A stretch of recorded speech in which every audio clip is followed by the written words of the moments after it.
अस्सलाम वालेकुम। मेरा नाम डॉक्टर माहीन रिजवान है। मैं यहाँ पे कंसल्टेंट साइकाइट्रिस्ट के तौर पे काम कर रही हूँ।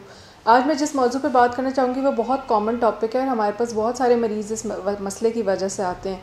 वो है कि बेंजोडाइज़ेपिन यानी कि नींद की गोलियों का बेजा इस्तेमाल, यानी कि बहुत ज़्यादा इस्तेमाल, बग़ैर किसी ज़रूरत के इस्तेमाल, इतना इस्तेमाल कि वो आहिस्ता आहिस्ता एडिक्शन में बन जाती है, अब्यूज़ की सूरत में कन्वर्ट हो जाती है। जब हम ये मेडिकेशन प्रिस्क्राइब करते हैं, यूजुअली ये मेडिकेशन साइकाइट्रिस्ट या कोई रेलेवेंट डॉक्टर ही प्रिस्क्राइब करता है, उसके बगैर ये मिलती नहीं है। लेकिन मरीज़ क्या करते हैं कि इसका नाजायज़ इस्तेमाल कर देते हैं। जितनी देर तक डॉक्टर कहता है उससे ज़्यादा टाइम के हिसाब से दवाई लेना शुरू कर देते हैं। हम लोग जब देते हैं वो डिप्रेशन में देते हैं या एंग्जाइटी में देते हैं, या जिस इंसान को, जिस मरीज़ को नींद का मसला है उसको हम थोड़ी मिकदार में देते हैं 2 से 4 हफ्ते के बीच में, और उसके बाद हम आहिस्ता आहिस्ता करके इसको टेपर ऑफ करके बंद कर देते हैं।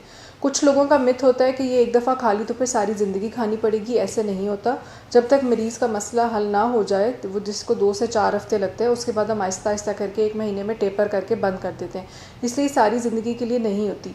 लेकिन कुछ मरीज़ होते हैं जो इसको नशे की सूरत में लेना शुरू कर देते हैं। हर वक्त जब भी ज़रा सा कोई स्ट्रेस आया या कुछ भी हुआ, एक एक पत्ता पूरा दवाई का खाना शुरू कर देते हैं ताकि नींद आ जाए। ज़्यादातर ये जो मसला है एडिक्शन का, बेंजोडाइज़ेपिन एडिक्शन का, ये ख़वातीन में ज़्यादा होता है। इसके बहुत सारे रीज़न्स हो सकते हैं। वो डोमेस्टिक इश्यूज़ हो सकते हैं, उनके कोई इंटरपर्सनल कॉन्फ्लिक्ट्स हो सकते हैं, या किसी भी किस्म के और मसले, अनएम्प्लॉयमेंट की कोई खातून है जिनके घर में बच्चा नहीं हो रहा, या कोई और वजह है जिस भी स्ट्रेस की वजह से वो आई हैं, जिसकी वजह से उनको प्रिस्क्राइब की गई है, वो फिर बेजा इस्तेमाल करती रहती हैं। और फिर इससे होता ये कि वो आहिस्ता आहिस्ता नशे में कन्वर्ट होती जाती है ये मसला। उसके बाद ये मरीज़ जो है, कोई वजह हो या वजह ना हो, ये मरीज़ दवाई खाते रहेंगे। और अगर हम 2 मिलीग्राम एडवाइस करेंगे या आधा मिलीग्राम एडवाइस करेंगे तो ये रोज़ के हिसाब से 10-10 मिलीग्राम खाते रहेंगे। और फिर हमारे पास आते हैं कि हम 10 मिलीग्राम खाने पर भी हमें नींद नहीं आती।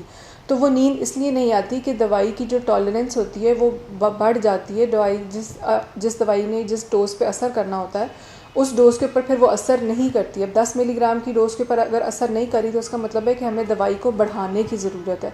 अब नींद की दवाई को हम इस तरीके से बढ़ा नहीं सकते। पहले ही वो नशे की वजह से वो दवाई जो है वो 2 मिलीग्राम से 10 मिलीग्राम पे अगर आई हैं, हम बढ़ाएंगे तो नशा मज़ीद बढ़ता जाएगा।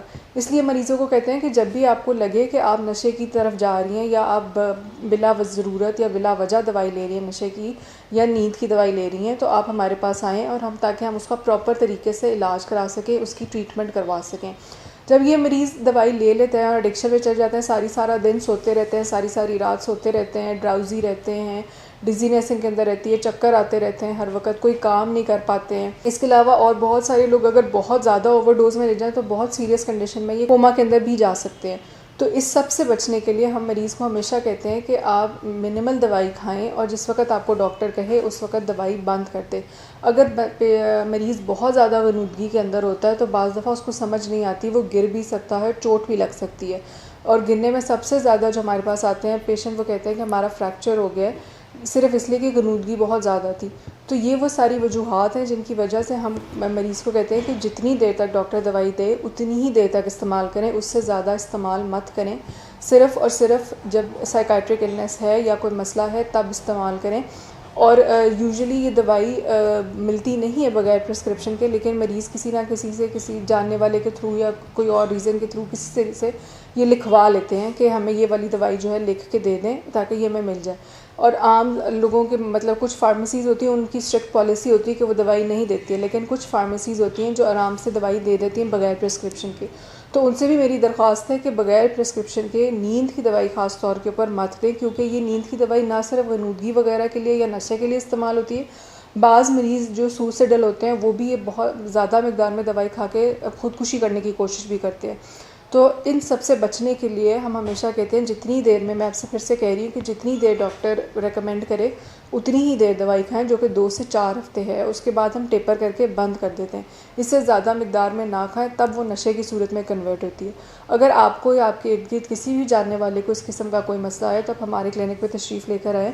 यहाँ पर हम आके वो मुकम्मल तौर पर इलाज करते हैं। ना सिर्फ हम दवाई के थ्रू इलाज करेंगे, हम स्लीप हाइजीन के प्रिंसिपल्स भी बताएंगे, जिसके ऊपर पहले भी एक दफ़ा वीडियो बन चुकी हुई है। अगर किसी को नींद का मसला और दवाई से ठीक नहीं हो रहा तो हम उसको स्लीप हाइजीन के तरीके बताते हैं कि ये सारे तरीक़ों पे अमल करें जिससे आपकी नींद बेहतर हो जाएगी। अगर आपका कुछ सवाल है तो आप कमेंट सेक्शन में शेयर कर सकते हैं। अगली वीडियो तक के लिए इजाज़त दें। अल्लाह हाफ़िज़।